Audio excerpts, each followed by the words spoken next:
Yeah, I Alright. started it up now. When am I gonna start? No, you don't have to record anything. Just let me do an intro real quick. Click start? No, let me do an intro. Alright, welcome to part 2 of this disaster called Sakura. We did Sakura Spirits, and that was fun. And the only person that watched it was Mclovett, who is here with us today. Hey. Sick. This would be great when I'm editing this in the future. I'm like, what the fuck happened to Mclovett? He just didn't say anything for 3 seconds. And we have, as always, Chaos. Hi. And we're gonna be doing this. So, everyone, hit start game. And we can get into this journey. Oh.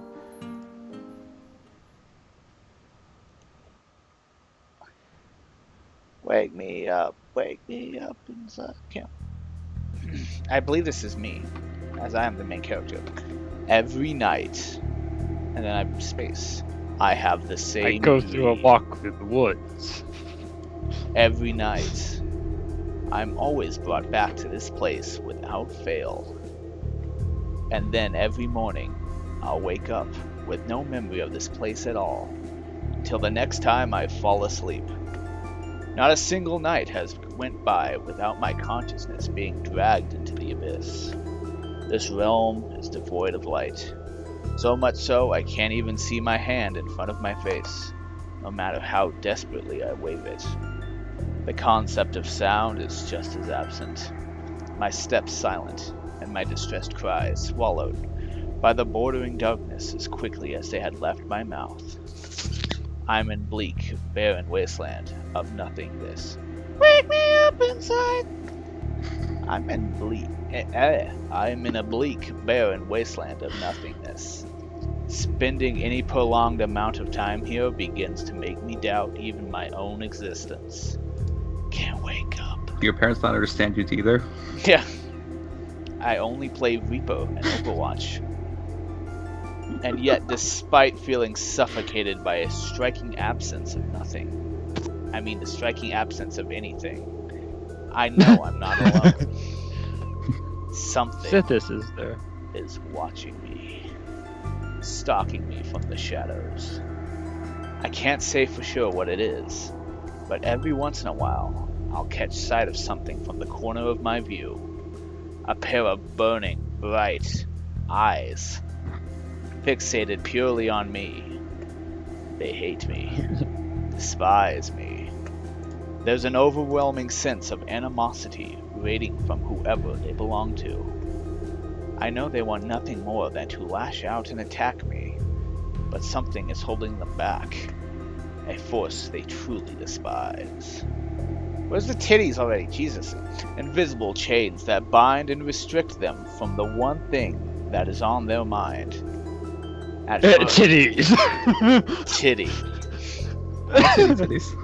At first, when I began dreaming about this place, the eyes were distant like glimmering stars.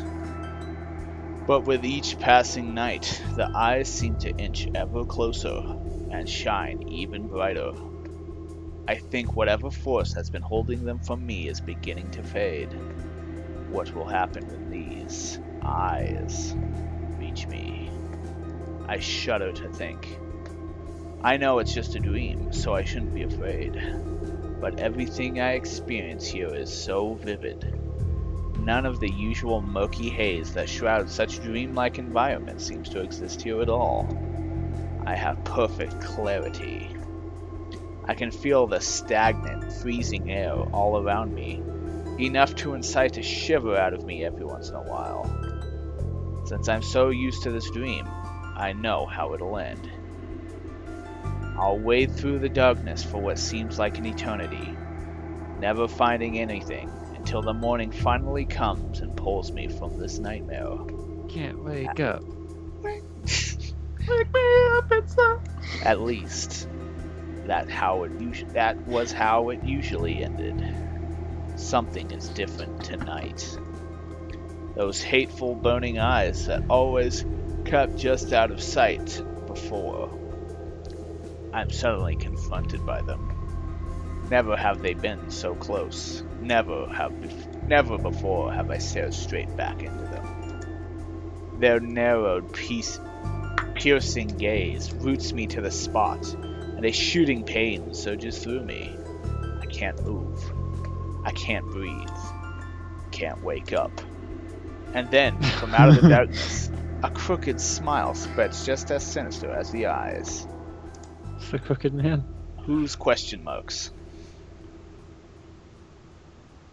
Mclovett, your question marks. So close. I could practically taste freedom. Very menacing. It won't be long now. Enjoy the peace while you can, boy, for your days are numbered. And then, everything shall change.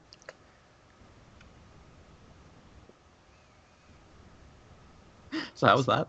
That's fine. So we got we did get it. We guessed like that's like that guy's or whatever this entity is voice. Shadow Man. My head. For is now, he's just gonna be Bandit Keith. In America. My head is killing me. These morning migraines are the worst. Every morning without fail, I always wake up to a sensation not unlike my skull being pounded by a jackhammer. Thump. Thought that said Trump. Thump. Thump.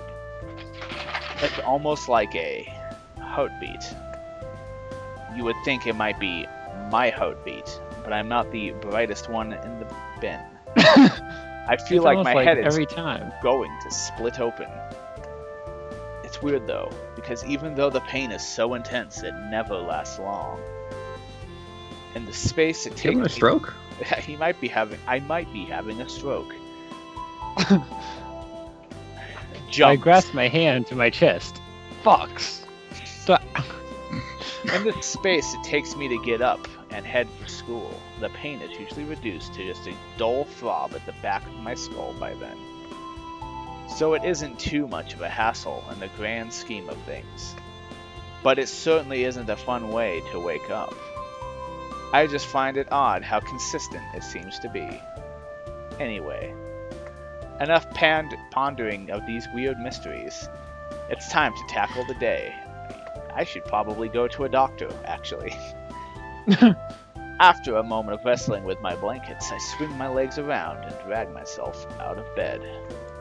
A quick look at my bedside clock tells me it's still early. What bedside clock? Too early. Where's the clock? Don't worry about it. What the fuck? If I had it my way... Come on, this is a drawn piece of artwork. Don't worry about it. If I had it my way, the world wouldn't start until at least a good way into the afternoon. But sadly, life just isn't that wonderful. Until everything was turned upside down, wow!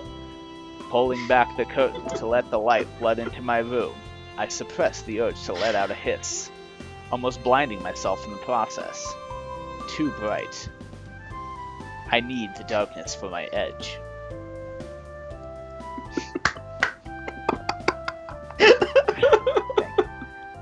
The rest of my time getting ready is spent fighting with my uniform. A tie becoming all the more problematic to put on when you're half asleep. Oh god, I think I've actually got my hand stuck. How the fuck? I put on ties quite a lot. I've never had my hand stuck in it. Like true tying ties? Yeah, like a true tying tie. Last job, I wore ties all the time.